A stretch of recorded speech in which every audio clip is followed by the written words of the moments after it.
பிரியமானவர்களே, உங்கள் அனைவருக்கும் ஈஸ்டர் நல்வாழ்த்துக்கள். நம் ஆண்டவர் உயிர்த்தெழுந்தார்.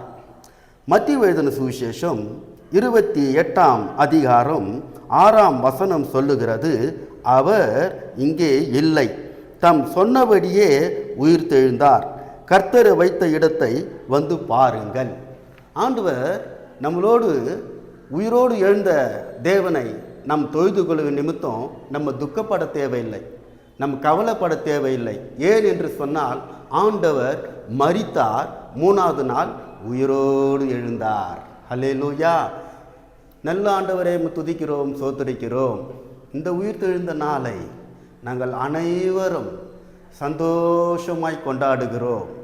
இந்த மக்களுக்கு என்ன பிரச்சனை என்பது தேவரீர் சகலத்தையும் நீர் அறிந்திருக்கிறீர். ஆண்டவரே, உங்கள் துக்கம் சந்தோஷமாய் மாறும் என்று சொல்லியிருக்கிறீங்க. நீர் உயிர்த்தெழுந்த நாளிலே இவர்கள் அனைவருக்கும் இந்த ஜெபத்தை கேட்டு அவர் என்னென்ன துக்கத்தோடு இருக்கிறார்களோ அத்தனையும் அறிந்து என் தேவனாய கர்த்தர் அவர்களுக்கு விடுதலை கொடுக்கும்படி ஆண்டவரிடம் நாங்கள் வேண்டிக் கொள்கிறோம் பிதாவே. ஆமென், ஆமென்.